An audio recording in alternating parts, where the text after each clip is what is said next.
Education for Future Wonders. Halo semuanya, hari ini kita akan membahas sesuatu yang sangat unik nih. Kita akan coba mendiagnosis berbagai penyakit alias kebiasaan-kebiasaan buruk yang tanpa sadar bisa mempengaruhi cara seorang guru mengajar. Ide ini datang dari sebuah tulisan blog yang super kreatif yang pakai istilah-istilah medis buat membahas tantangan profesi guru. Mungkin pertanyaan ini kedengarannya agak provokatif ya, tapi tenang, jawabannya tentu bukan soal penyakit fisik. Ini semua tentang kebiasaan-kebiasaan profesional kita sehari-hari yang mungkin sering kita lakukan tanpa sadar tapi dampaknya ternyata besar banget. Nah, ini dia ide utamanya. Jadi yang disebut penyakit di sini sebenarnya adalah singkatan atau akronim yang dibikin supaya kita gampang ingat berbagai tantangan profesional ini. Keren kan? Ini cara yang cerdas banget buat kita introspeksi diri. Oke, ini dia gambaran besar pembahasan kita. Biar lebih gampang dipahami, ke-13 kebiasaan buruk ini udah kita kelompokkan jadi 3 kategori utama. Yang pertama soal pola pikir, lalu persiapan, dan terakhir kompetensi. Yuk kita bedah satu persatu. Oke, kita mulai dari kategori yang pertama. Ini semua soal fondasinya nih. Tentang disiplin dari dalam diri, dan cara pandang seorang guru terhadap profesinya. Ini penting banget. Penyakit pertama yang kita bahas adalah kudis. Kedengarannya nggak enak ya. Tapi tenang, ini bukan soal penyakit kulit beneran kok. Yuk kita lihat apa artinya. Nah, ini dia jawabannya. Kudis itu singkatan dari kurang disiplin. Wah, ini bisa dibilang akarnya banyak masalah lain loh. Mulai dari manajemen waktu yang berantakan, sampai semangat kerja yang turun. Kalau fondasinya goyah, ya semua aspek ngajar jadi lebih susah. Lanjut, kita punya asma. Tentu saja, ini bukan soal sesak nafas ya. Jadi, kira-kira apa nih singkatan di baliknya? Asma itu asal masuk. Nah, ini kondisi di mana seorang guru badannya sih ada di kelas, tapi pikiran, semangat, dan hatinya ketinggalan entah di mana. Ini bahaya banget, karena bisa menguras energi positif dan kesempatan belajar para siswa. Dan yang ketiga di kategori ini ada stroke. Wah, istilah medisnya serius banget ya, tapi di sini penggunaannya cerdas sekali. Dan ini dia penjelasannya. Stroke di sini artinya suka terlambat rupanya kebiasaan. Ini bukan cuma soal telat sesekali karena macet, tapi udah jadi pola. Dan ini kan secara nggak langsung menunjukkan kita kurang menghargai waktu murid dan mengganggu ritme belajar di kelas.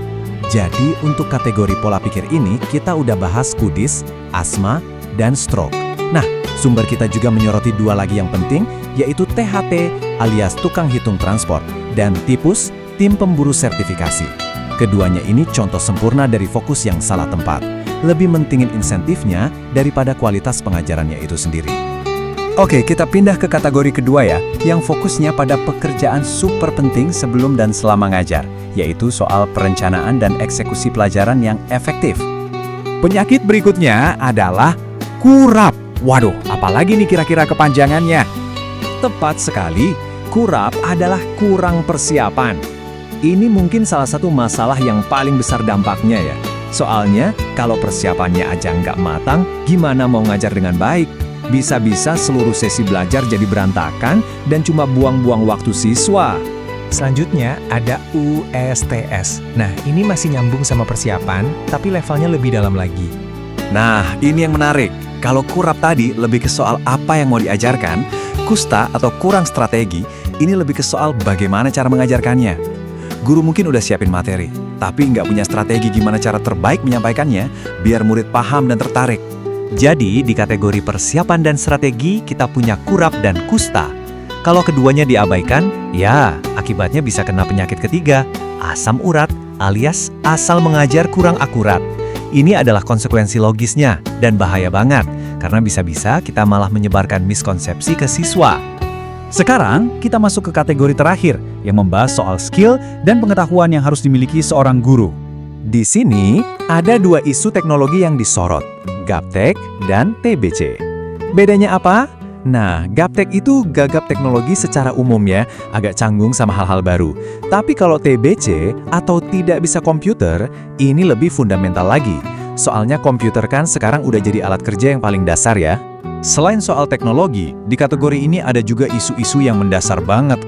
Ada lesu atau lemah sumber, artinya materi dan pengetahuannya kurang kaya. Terus ada keram, kurang terampil, ini menyoroti kemampuan mengajarnya. Dan yang paling parah, mual, mutu amat lemah, yang jadi puncak dari semua kekurangan ini. Semuanya ini adalah celah kompetensi yang harus diwaspadai. Jadi kalau di total ada 13 tantangan atau penyakit yang diidentifikasi. Banyak juga ya. Tapi ini jadi semacam cermin atau kerangka kerja yang bagus banget buat kita semua para pendidik untuk refleksi diri. Lantas, obatnya apa? Nah, poin utamanya adalah tujuannya bukan cuma buat menghindari kebiasaan buruk, tapi gimana caranya kita secara aktif membangun kesehatan profesional. Menyadari adanya penyakit ini aja udah jadi langkah pertama menuju penyembuhan loh. Dan saya mau menutup pembahasan kita dengan kutipan yang penuh harapan dari artikel aslinya. Pesan ini bukan untuk menghakimi, tapi justru untuk mendorong kita semua agar terus mau belajar dan bertumbuh jadi pendidik yang lebih baik lagi. Sebagai penutup, yuk kita sama-sama renungkan, dari semua kebiasaan yang tadi kita bahas, mana ya yang kira-kira paling menantang buat kita perbaiki dalam perjalanan profesional kita? Ini pertanyaan penting buat kita semua biar bisa terus berkembang.